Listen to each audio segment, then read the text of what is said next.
नमस्कार, आप जुड़े हुए हैं राजस्थान के सबसे बड़े Dainik Navjyoti digital news network से। जयपुर में आज क्या कुछ हुआ आप देखिए हमारे साथ। जी हां, समाचार वही जो आप देखना चाहे। मुख्यमंत्री अशोक गहलोत ने कहा कि हमने राज्यपाल महोदय से विशेष सत्र बुलाने के लिए आग्रह किया है, लेकिन उन्होंने इनकार कर दिया है। हम चाहते हैं कि विधानसभा का विशेष सत्र बुलाकर वैश्विक महामारी कोरोना पर सरकार चर्चा की जाए, लेकिन महामहिम के पास पता नहीं ऊपरी क्या दबाव है कि वह सत्र आहूत करने की मंजूरी नहीं दे रहे हैं। ऐसे में अब हमने तय किया है कि जब तक राज्यपाल मंजूरी नहीं दे देते तब तक हम राजभवन के अंदर ही बैठे हैं। गहलोत ने कहा कि उनसे आग्रह किया गया है कि आप सभी पहलुओं पर मंथन कर ले और विधानसभा सत्र की मंजूरी देने के बाद ही हम यहां से जाएंगे। राजभवन के बाहर मीडिया से रूबरू होते हुए गहलोत ने कहा कि यह पहली बार हो रहा है कि सरकार विधानसभा का विशेष सत्र बुलाना चाहती है, लेकिन महामहिम साहब मंजूरी नहीं दे रहे हैं। प्रदेश की जनता यह सब देख रही है कि कौन क्या कर रहा है।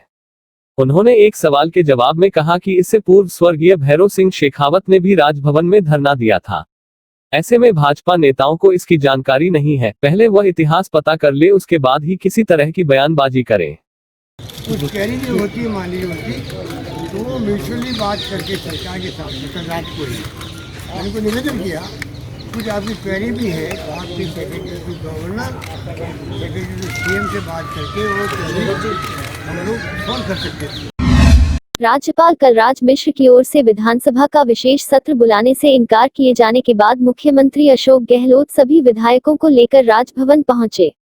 गहलोत होटल फेयरमोंट से विधायकों के साथ ही बस में सवार होकर राजभवन पहुंचे।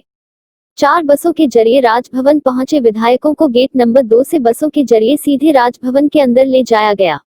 यहां कांग्रेस एवं निर्दलीय विधायक सोशल डिस्टेंसिंग का पालन करते हुए लॉन में बैठ गए। मुख्यमंत्री अशोक गहलोत ने राज्यपाल से अकेले में मुलाकात की और फिर सभी विधायकों को एक एक करके राज्यपाल से मिलवाया। इस दौरान सभी विधायकों ने मुख्यमंत्री अशोक गहलोत के समर्थन तथा केंद्र सरकार के खिलाफ जमकर नारेबाजी की। मुख्यमंत्री अशोक गहलोत ने शुक्रवार को होटल फेयरमोंट के बाहर प्रेसवार्ता में बड़ा बयान दिया है। उन्होंने कहा कि कैबिनेट के फैसले के बाद राज्यपाल को पत्र भेजकर की विधानसभा का सत्र बुलाने की मांग रखी थी।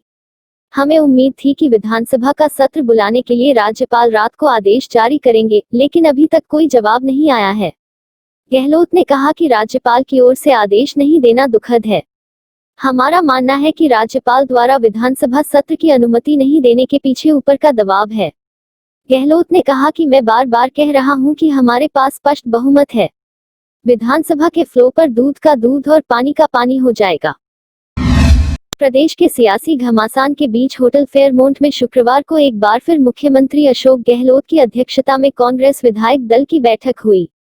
बैठक में रणदीप सुरजेवाला ने कहा कि अभी ट्रायल था, अब फाइनल होगा।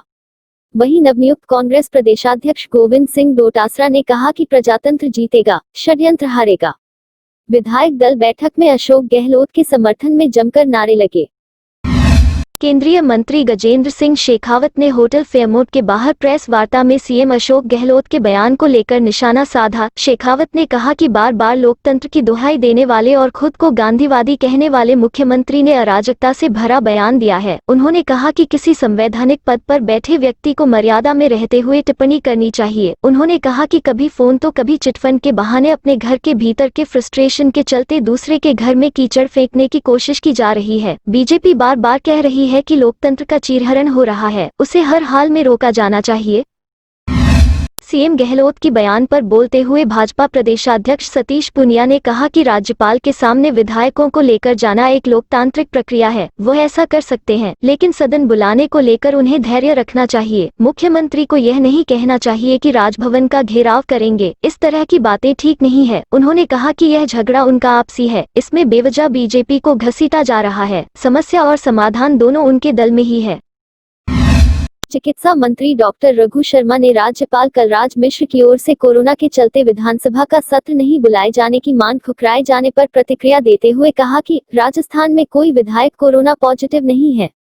उन्होंने कहा कि संक्रमण को देखते हुए हम सभी विधायकों का टेस्ट कराने को तैयार हैं। अगर किसी में कोरोना संक्रमण है तो टेस्ट में सब सामने आ जाएगा।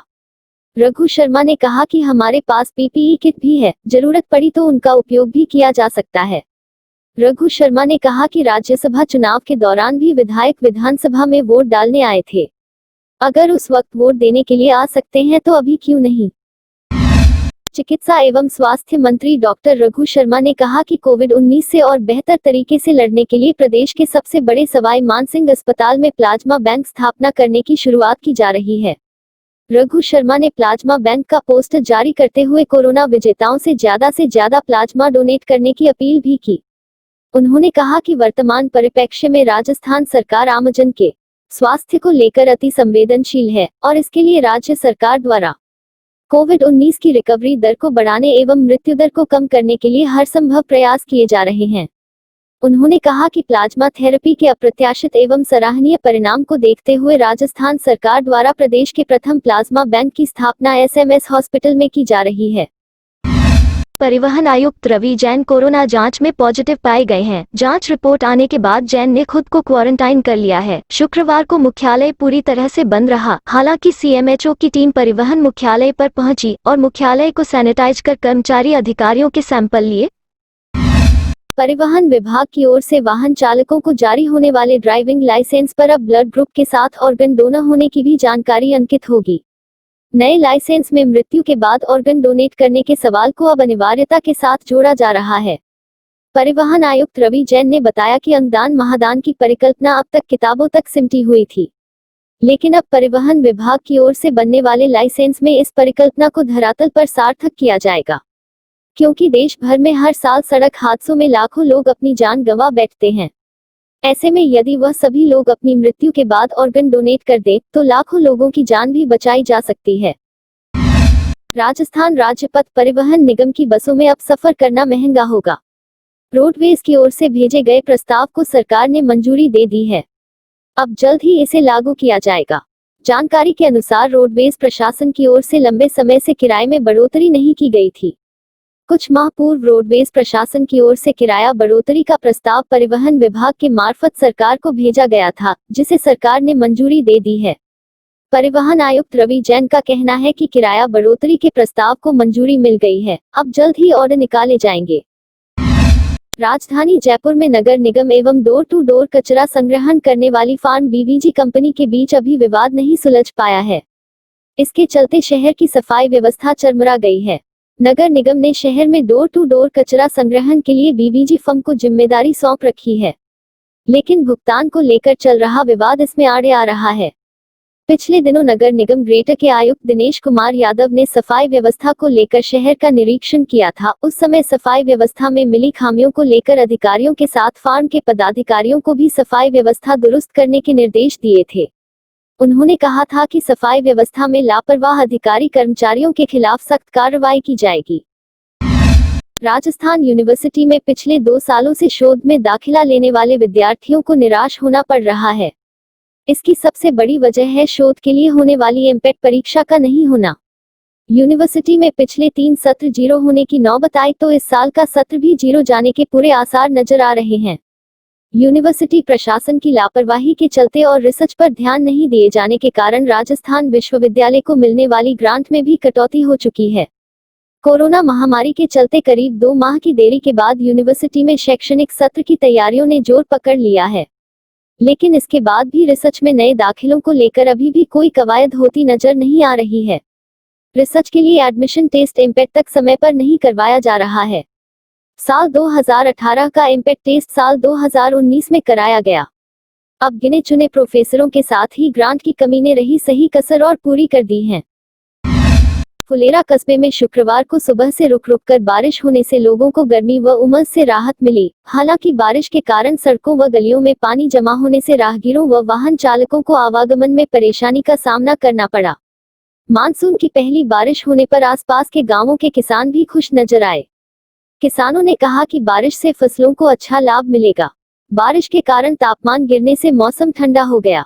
ये थे आज के मुख्य समाचार। विस्तार से जानने के लिए पढ़ते रहिए दैनिक नवज्योति। दैनिक नवज्योति के YouTube चैनल को सब्सक्राइब करें और ताज़ा अपडेट के लिए बेल आइकॉन दबाएं।